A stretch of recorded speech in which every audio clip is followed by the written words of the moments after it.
Hello everyone, मेरा नाम रिया है और आज हम इंडिया पीपल एंड इकोनॉमी का चैप्टर 8 मैन्युफैक्चरिंग इंडस्ट्री पढ़ेंगे। मैन्युफैक्चरिंग होता क्या है? We use various item of agriculture mineral. हम काफ़ी सारे आइटम यूज़ करते हैं एग्रीकल्चर के, मिनरल्स के, forest products and industry to satisfy our need. अपनी नीड को फुलफ़िल करने के लिए, अपनी नीड को सेटिस्फाई करने के लिए। The undertaking which are engaged in processing raw material into finished good are called manufacturing industry। यानी कि जो रॉ मटेरियल है हमारे पास, उसको फिनिश गुड में बदलना, कच्चे माल को फिनिश गुड में बदलना, इस प्रोसेस को हम मैन्युफैक्चर कहते हैं, मैन्युफैक्चरिंग इंडस्ट्रीज़।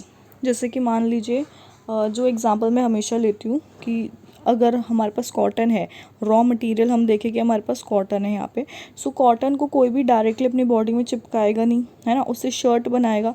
सो उस कॉटन को शर्ट बनाना, इस प्रोसेस में हम किसे यूज़ करेंगे? इंडस्ट्री में। मतलब कहाँ पे बनेगी? इंडस्ट्री में बनेगी। That is called manufacturing industry. Manufacturing industry provide employment. Manufacturing industry जो है वो रोज़गार देता है काफ़ी सारे लोगों को and contribute significantly in the total national wealth and income. यानी कि अगर एक पर्टिकुलर कंट्री है, वहाँ पे अच्छी खासी बहुत सारी इंडस्ट्रीज़ हैं, सो दैट मीन्स वो कंट्री का जो वेल्थ है, इनकम है, वो अच्छा होगा।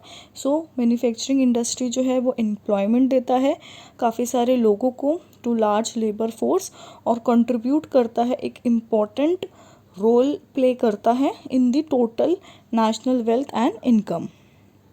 अब ये जो मैन्युफैक्चरिंग इंडस्ट्रीज़ हैं, ये काफ़ी सारे वेज में क्लासीफाई होती है, तो हम देख लेते हैं कैसे कैसे। सबसे पहला है on the basis of size, capital, investment, labour force, employed industries are classified as. यानी कि साइज़ कैसा है, कितना पैसा लग रहा है और कितने लोग काम करते हैं, ठीक है। इसके अगर ये सम क्राइटेरिया रखें, सो हम इंडस्ट्री को कैसे डिवाइड कर सकते हैं? 4 पार्ट्स में डिवाइड कर सकते हैं। एक तो है लार्ज, जो बड़ी इंडस्ट्री है, देन है मीडियम, देन है स्मॉल स्केल एंड देन है कॉटेज इंडस्ट्री। अगर आपने चैप्टर पढ़ा है, जो आपकी दूसरी बुक है फंडामेंटल्स ऑफ ह्यूमन ज्योग्राफी का चैप्टर 6 सेकेंडरी एक्टिविटी, वो चैप्टर जो है वो चैनल पे अवेलेबल है, उसका लिंक मैं डिस्क्रिप्शन बॉक्स में डाल दूँगी, सो आप वो देख सकते हैं। और वहाँ पे हमने बहुत डिटेल में समझा है ये large, medium, small scale, cottage industry, ये सबको। देन नेक्स्ट है industry on the basis of ownership, कि किसकी है? पब्लिक सेक्टर है, गवर्नमेंट के अंडर आएगा अगर पब्लिक सेक्टर है तो। प्राइवेट सेक्टर है तो यानी कि एक पर्टिकुलर इंडिविजुअल की इंडस्ट्री है वो, या फिर जॉइंट है, या कॉर्पोरेटिव सेक्टर है। सो ये वाला जो पॉइंट है, ये भी हमने उस चैप्टर में डिटेल में डिस्कस किया है, क्योंकि इस चैप्टर में ये इतना ही इम्पॉर्टेंट नहीं है, उस चैप्टर में इम्पॉर्टेंट है, तो वहाँ पे हमने बहुत अच्छा डिटेल में डिस्कस किया है ये, सो आप वो चेक कर सकते हैं। यानी कि वो इंडस्ट्री है जो कि दूसरी इंडस्ट्रीज़ के लिए सामान बनाती है, या फिर वो इंडस्ट्री है जो कि हमारे लिए सामान बनाती है। जैसे यहाँ पे है ना कंज्यूमर गुड, तो मान लीजिए कोई इंडस्ट्री है, वो इंडस्ट्री बनाती है तेल, साबुन, ये सब चीज़ें बनाती है, ब्रेड वगैरह और टेलीविज़न, ये सब, तो वो हमारे लिए है। और कोई इंडस्ट्री जैसे बेसिक गुड इंडस्ट्री, तो वो सामान बनाती है दूसरी इंडस्ट्री के लिए, यानी कि वो बनाती है नट्स वगैरह होते हैं ना, और मशीन वगैरह बनाती है जो कि बाकी इंडस्ट्री के काम है। सो ये भी डिपेंड करता है कि किस टाइप की इंडस्ट्री है, बेसिक गुड है, कंज्यूमर गुड है, कैपिटल गुड इंडस्ट्री किस टाइप की है। देन है on the basis of raw material use by them, तो उसमें सबसे किस तरह का रॉ मटेरियल यूज़ हो रहा है। सो एग्रीकल्चर है, फॉरेस्ट बेस्ड है, मिनरल बेस है, industrially process raw material base industry, ये सारे जो भी पॉइंट्स है ये हमने सब डिस्कस कर रखे हैं ऑलरेडी। देन नेक्स्ट है nature of the manufacture products, कि जो मैन्युफैक्चर प्रोडक्ट है वो कैसा है। Metallurgical industry, mechanical engineering industry, chemical and allied industry, textile industry, किस टाइप की है। फूड प्रोसेसिंग है, इलेक्ट्रिसिटी जनरेशन, इलेक्ट्रॉनिक्स या कम्युनिकेशन इंडस्ट्री है। सो इंडस्ट्री आप कहीं पे भी खोल के नहीं बैठ सकते, यानी कि मान लीजिए कि यहाँ पे घर है, यहाँ पे घर है, बीच में गली है, तो यहीं पे इंडस्ट्री खोल दी, यहीं पे एक ज़मीन ले ली, इंडस्ट्री खोल दी, ऐसा नहीं हो सकता। इंडस्ट्री के लिए एक प्रॉपर लोकेशन होती है, एक देखा जाता है कि कहाँ पे इंडस्ट्री सही है, ठीक है। सो अब हम पढ़ेंगे उसी से रिलेटेड एक topic, location of industry is influence by several factor, कि जो की लोकेशन है वो काफ़ी सारे फैक्टर्स पे डिपेंड करती है। अच्छा, इसका एक क्वेश्चन बन सकता है जो आप ध्यान से सुन लीजिए। Explain the factor affecting location of industries giving suitable example. मैं दोबारा बोल देती हूँ, explain the factors affecting location of industries giving suitable example. So मतलब यही है कि एक्सप्लेन करो उन फैक्टर्स को जिनके ऊपर डिपेंड होता है लोकेशन ऑफ इंडस्ट्री। सो अब हम उन फैक्टर्स के बारे में पढ़ेंगे। सबसे पहले है एक्सेस टू रॉ मटेरियल। सो इसका मतलब ये है कि इंडस्ट्री जो है वो ऐसी जगह होना चाहिए जहाँ पे रॉ मटेरियल, कच्चा माल जो है वो ईजिली मिल जाए, जैसे कि iron and steel industry, coal industry, ये सारी, ठीक है। नेक्स्ट है सोर्सेज ऑफ एनर्जी। हमें पता है कि इंडस्ट्री इलेक्ट्रिसिटी वगैरह की हेल्प से चलती है, जो उसकी मशीनें होती हैं। सो डेफिनेटली वो एक ऐसी जगह पे होना चाहिए जहाँ पे जो सोर्स ऑफ एनर्जी है वो अच्छा खासा प्रोवाइड हो। देन नेक्स्ट है मार्केट। सो कुछ manufacture products, heavy machines, machine के जो टूल्स होते हैं, हैवी केमिकल्स, ये सब लोकेटेड होते हैं जहाँ पे बहुत ज़्यादा डिमांड होती है, और उन सारी जगहों को मार्केट ओरिएंटेड प्रोडक्ट कहते हैं। नेक्स्ट है कैपिटल इन्वेस्टमेंट।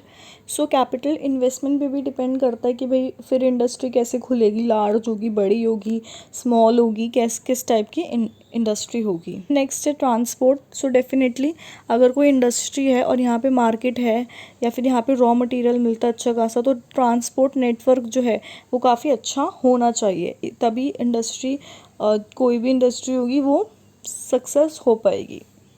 नेक्स्ट है लेबर, कि भाई लेबर फोर्स इजीली अवेलेबल होना चाहिए, स्किल लेबर मिलने चाहिए, मतलब लोगों को काम आना चाहिए। और इंडिया जैसे देश में लार्ज नंबर ऑफ लेबर्स जो हैं वो इजीली मिल जाते हैं because of large population. Then next है गवर्नमेंट पॉलिसीज़।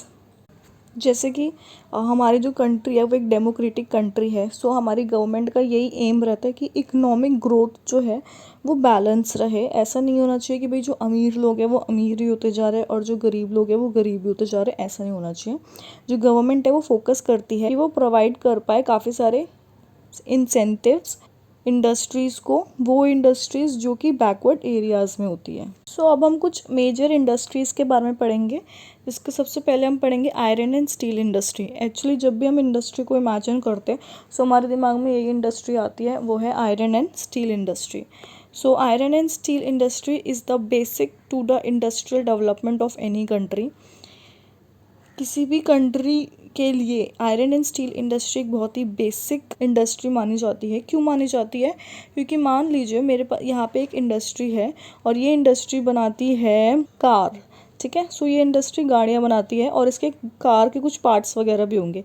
अब कार के पार्ट्स वगैरह या कार का कुछ भी ये मशीन से बनेगा। सो ये मशीन आएंगी कहाँ से? ये मशीन भी तो किसी इंडस्ट्री से ही आएंगी ना। तो ये वाली मशीन जो है वो आयरन एंड स्टील की होगी। अब इस मशीन के अंदर भी कुछ नट्स वगैरह कुछ चीज़ें लगी होंगी, और वो नट्स वगैरह कहाँ से आएंगी? वो भी एक इंडस्ट्री से आएंगे, आयरन एंड स्टील की ही। तो इस वजह से आयरन एंड स्टील की इंडस्ट्री बहुत इंपॉर्टेंट है बाकी किसी भी इंडस्ट्री को बढ़ाने के लिए, क्योंकि जो भी इक्विपमेंट्स, जो भी टूल्स यूज़ होते हैं वो तो होते आयरन एंड स्टील के ही हैं। इस वजह से the raw material besides iron और and coking coal. So coking coal एक टाइप का कोल होता है। Essential for iron and steel industry are limestone, dolomite, manganese, fire clay. All these raw material are gross weight losing, therefore the best location for the iron and steel is the nearer source of raw material. So ये सारे जो raw materials हैं ये weight loss कर जाते हैं, इस वजह से ये सबसे बेस्ट होता है कि जहाँ पे रॉ मटेरियल है उसके पास में ही इंडस्ट्री हो, क्योंकि अगर दूर होगी तो वहाँ से लेके जाने में इंडस्ट्री जो भी रॉ मटेरियल है उसका वेट लॉस हो जाता है। सो आयरन एंड स्टील इंडस्ट्री के अंदर इंटीग्रेटेड स्टील प्लांट्स भी आते हैं और मिनी स्टील मिल्स भी आती हैं। सो अब हम पढ़ेंगे कुछ इंटीग्रेटेड स्टील प्लांट्स के बारे में। इसका एक क्वेश्चन बन सकता है, गिव ब्रीफ डिस्क्रिप्शन ऑफ इसको इसको की जगह टिस्को या कोई और भी इंडस्ट्री का नाम आ सकता है। सो इसका आंसर कुछ ऐसे स्टार्ट होगा। इसको stands for the Indian iron and steel company. इसकी फुल फॉर्म पहले हम बताएंगे कि इसको की फुल फॉर्म क्या होती है, the Indian iron and steel company.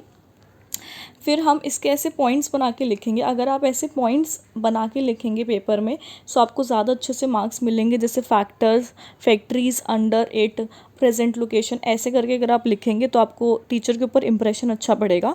और अगर आप डायरेक्ट पैराग्राफ लिख देंगे तो उससे इंप्रेशन अच्छा नहीं पड़ता। तो अगर आप पॉइंट्स भी नहीं बना पा रहे, मतलब ऐसे टॉपिक्स नहीं लिख पा रहे, हेडिंग्स नहीं डाल पा रहे, तो कोई नहीं, आप जस्ट सिंपली पॉइंट्स में लिख लीजिए। क्योंकि अब इतनी मेहनत कर रहे हो, पढ़ वर रहे हो, तो मार्क्स अच्छे ही आने चाहिए उस हिसाब से, है ना। पैराग्राफ में लिख के क्यों खामखा में टीचर के ऊपर बेकार इंप्रेशन डालना और कम मार्क्स लेकर आना। तो सबसे पहले इसका पॉइंट है फैक्ट्रीज अंडर इट। सबसे पहले कहाँ पे सेटअप हुई थी, ये सेटअप हुई थी हीरापुर में। उसके बाद ये सेटअप हुई है कुल्टी में। एंड देन 1937 में इन्होंने कॉरपोरेशन, इन्होंने एसोसिएट कर दिया था with the steel corporation of Bengal. और उसके बाद ये सेटअप हुई है बनपुर में, जो कि वेस्ट बंगाल में है। सो 3 जगह ही सेटअप हो गई है, हीरापुर में, कुल्टी में और बनपुर में। अब इसकी प्रेजेंट लोकेशन देख लेते हैं, प्रेजेंट लोकेशन है कहाँ। सो तीनों जो प्लांट्स हैं अंडर इसको are located very close to Damodar valley, coal field, Raniganj, Jharia and Ramgarh. So अब देखते हैं कि इसको मटेरियल कहाँ कहाँ से मिल जाता है। सो आयरन ओर तो है, वो मिल जाता है सिंघभूम से, जो कि झारखंड में है। फिर पानी कहाँ से मिलता है। So water is obtain from Barakar river, जो कि ट्रिब्यूटरी है दामोदर की। ट्रिब्यूटरी आई गेस आपको पता हो कि एक जो मेन नदी होती है उसकी जो सहायक नदियाँ होती है, दैट इज ट्रिब्यूटरी। सो वहाँ से पानी मिल जाता है। देन इसकी ओनरशिप कि किसको ओन, किस मतलब ये प्राइवेट सेक्टर के अंदर आती है, पब्लिक सेक्टर के अंदर आती है, किसने ओन कर रखा है इसे। सो स्टील प्रोडक्शन फ्रॉम इसको फेल कंसिडरेबली इन 72 to 73, यानी कि इस साल ये इसकी जो बहुत बुरी हालत हो गई थी, क्योंकि ये आ गया था गवर्नमेंट के अंडर, इसलिए। सो अब हम पढ़ेंगे एक और इंटीग्रेटेड प्लांट के बारे में, जो है टिस्को। और इसको मैंने ऐसे पॉइंट्स में लिखा है जस्ट इन केस आपको हेडिंग बनानी नहीं आ रही पेपर में, दिमाग एक बार नहीं चल पाता इतना ज़्यादा कभी कभार। सो आप ऐसे पॉइंट्स में लिखेंगे, क्योंकि आप पढ़ के तो जाएंगे इसके बारे में, है ना। तो मैंने ऐसे भी बता दिया ताकि आपको एक आइडिया हो जाए। सो इसका पहला पॉइंट बनता है, फुल फॉर्म पहले बताएंगे, the Tata and iron steel. फिर हम इसकी लोकेशन बताएंगे, that it lies very close to Mumbai Kolkata railway line, about 250 kilometre away from Kolkata. यानी कि जैसे मान लीजिए कोलकाता है तो 250 kilometre away from Kolkata, Kolkata से 240 किलोमीटर दूर। Nearest port for the export of steel. फिर देखते हैं इसे पानी कहाँ से मिलता है, क्योंकि किसी भी इंडस्ट्री के लिए वाटर तो बहुत ज़रूरी है। सो इसको मिलता है 2 रिवर से पानी। सबसे पहले है सुब्रन रेखा एंड देन है करकाई। अब देखते हैं इसको मटेरियल कहाँ कहाँ से मिलता है। सो आयरन ओर कहाँ से मिलता है, for the plant is obtain from the Noamundi and coal कहाँ से मिलता है, from Joda mines in Orissa. Coking coal कहाँ से मिलता है, it comes from Jharia and west Bokaro coal fields. So next हमारा इंटीग्रेटेड स्टील प्लांट है Visvesvaraya iron and steel work limited, जिसको हम VISL शॉर्ट में लिखते हैं। सो इसका पहला पॉइंट बनेगा, ये हमारा थर्ड इंटीग्रेटेड स्टील प्लांट है। अभी तक हमने 2 पढ़ लिए हैं। एंड इसको सबसे पहले Mysore work iron and steel work भी कहा जाता था, क्योंकि ये मैसूर में है इस वजह से। And it is located close to an iron ore producing area. एक ये किसके क्लोज है, एक आयरन ओर एक एरिया के क्लोज है। उस एरिया में आयरन ओर प्रोड्यूस किया जाता है, केमनकुंडी इन द बाबाबुडन हिल्स।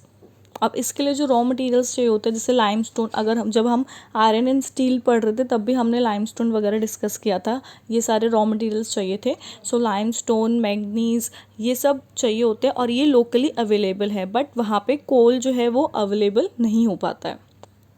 शुरुआत में जो चारकोल है उसको यूज़ किया जाता था। कैसे किया जाता था, जो वुड होती है उसको जला के, और वो वुड कहाँ से मिलती थी, वो फॉरेस्ट से मिल जाती थी पास के। लेकिन 51 के बाद वहाँ पे डेवलपमेंट हो गया और इलेक्ट्रिक फर्नेसेस जो है वो इंस्टॉल कर दिए गए विच use hydro electricity from the जोग fall hydel power project.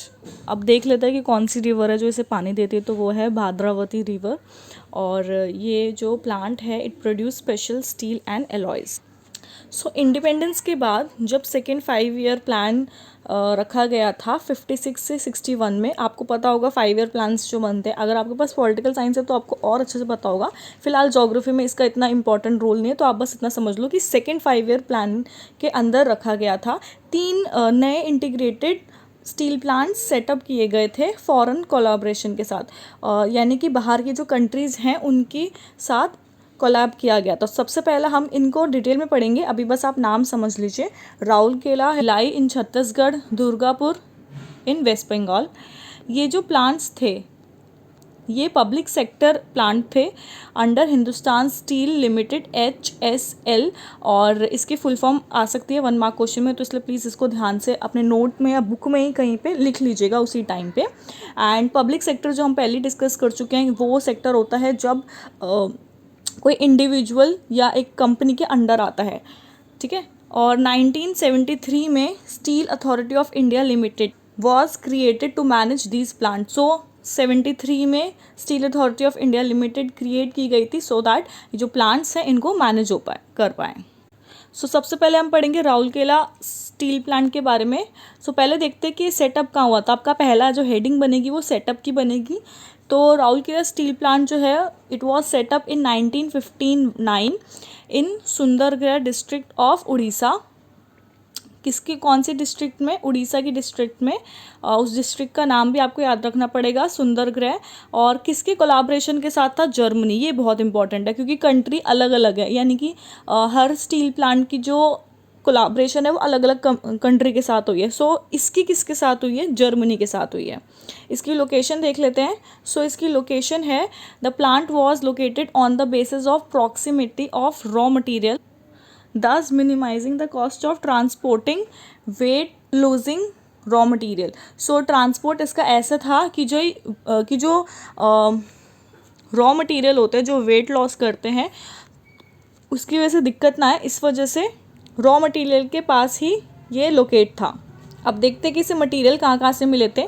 So it receive कोल कहाँ से मिला था? झारिया से। झारिया कहाँ पे पड़ता है? झारखंड में पड़ता है। आयरन ओर कहाँ से मिला था?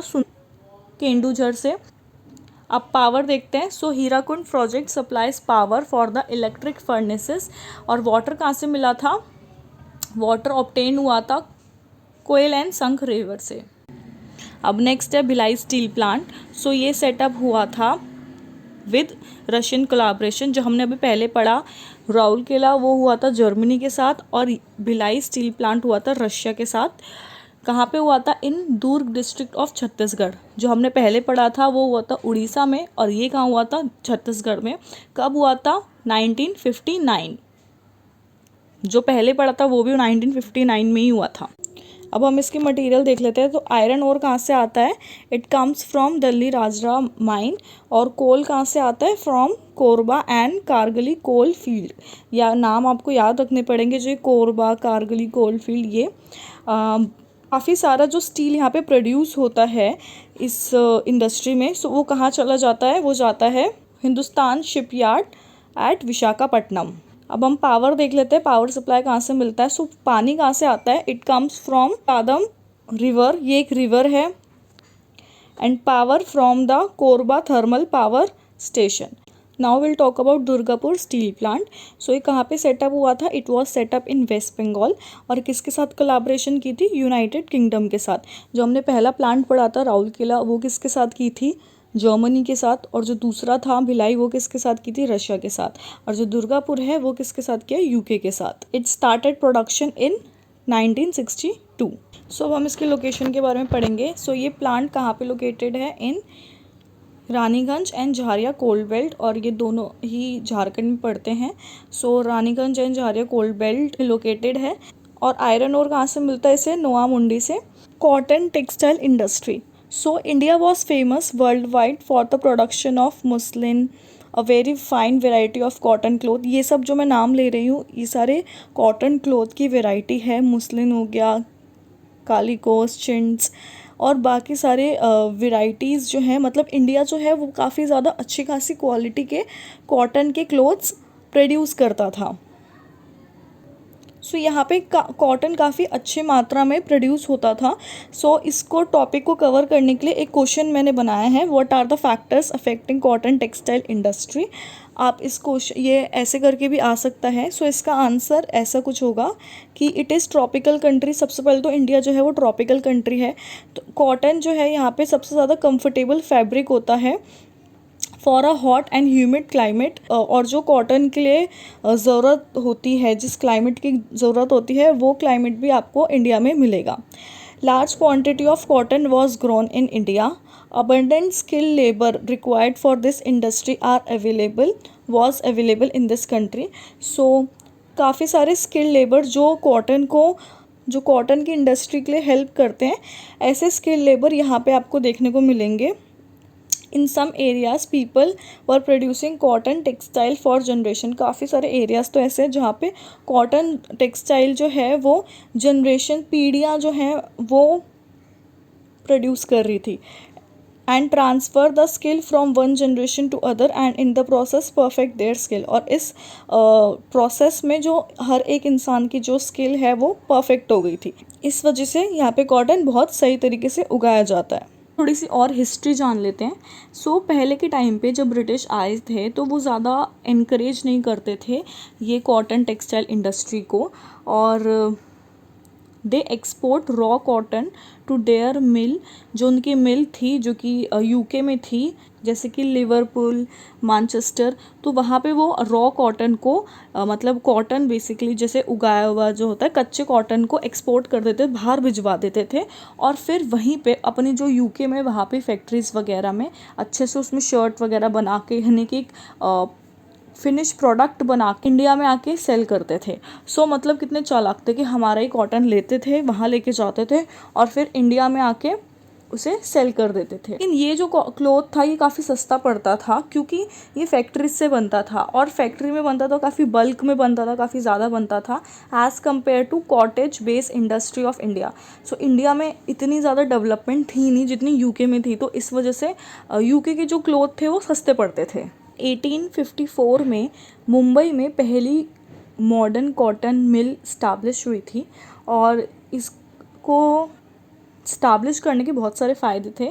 जैसे कि सबसे पहले तो ये बहुत ही करीब थी गुजरात और महाराष्ट्र से, और गुजरात महाराष्ट्र दोनों स्टेट्स ऐसे जो कि कॉटन काफ़ी अच्छा प्रोड्यूस करते हैं। फिर जो रॉ कॉटन होता है उसको लाया जाता था मुंबई पोर्ट में, एंड देन उसको ट्रांसपोर्ट कर दिया जाता था इंग्लैंड में, और इस वजह से कॉटन काफ़ी अच्छा खासा अवेलेबल था in the city of Mumbai. Mumbai जो था वो काफ़ी अच्छा खासा फाइनेंशियल सेंटर था, यहाँ पे इंडस्ट्रीज़ काफ़ी सारी थी, एंड इस वजह से काफ़ी सारे जो लेबर थे उनको ये जगह बहुत अट्रैक्ट करती थी क्योंकि यहाँ पे एम्प्लॉयमेंट यानी कि रोज़गार बहुत सही था। और इसी वजह से यहाँ पे सस्ते और काफ़ी सारे लेबर्स बहुत ही ईज़िली अवेलेबल हो जाते थे काम करने के लिए। और इस मिल में जो मशीनरीज़ थी फॉर कॉटन टेक्सटाइल मिल, सो इसको इंपोर्ट किया गया था, इसको लाया गया था फ्रॉम इंग्लैंड। तो उसके बाद 2 मिल और स्टैब्लिश हो गई थी अहमदाबाद में। एक का नाम था शाहपुर मिल और दूसरे का नाम था कालिको मिल। सो कॉटन मिल्स काफ़ी सही चल रही थी, बट 1947 में जैसे कि हम सब जानते हैं कि पार्टीशन हो गया था, और इस वजह से काफ़ी सारा जो मेजर पार्ट था वो पाकिस्तान के पास चला गया था मिल्स का। मतलब सिर्फ 29% ही एरिया हमारे पास ऐसा था जो कॉटन प्रोड्यूस कर पाता था, और इस वजह से इंडिया के पास सिर्फ 409 मिल्स ही रह गई थी। कॉटन टेक्सटाइल इंडस्ट्री को हम 2 सेक्टर में डिवाइड कर सकते हैं। पहला है ऑर्गेनाइज सेक्टर और दूसरा है अनऑर्गेनाइज सेक्टर। सो नाम से ही पता चल रहा है ऑर्गेनाइज है, यानी कि यहाँ पे क्या होगा, थोड़ी डेवलपमेंट होगी, राइट। जो प्रोडक्शन होगा वो थोड़ा बेटर होगा, और जो अनऑर्गेनाइज है वहाँ पे एज़ कम्पेयर टू ऑर्गेनाइज इतनी अच्छी डेवलपमेंट नहीं होगी, इतनी अच्छी मशीन्स नहीं होगी, और प्रोडक्शन भी इतना ज़्यादा नहीं होगा। सो अब हम पढ़ेंगे कि इंडिया में कहाँ कहाँ पे और कैसे कैसे कॉटन टेक्सटाइल इंडस्ट्रीज़ हैं, और इसको मैंने एक क्वेश्चन में डाल रखा है, give brief account of cotton textile industry in India. सबसे पहले है Tamil Nadu has the largest number of mills. So 1 mark question बनता है कि कौन सा ऐसा स्टेट है जिसके पास सबसे ज़्यादा मिल्स हैं कॉटन टेक्सटाइल की। सो वो है तमिलनाडु।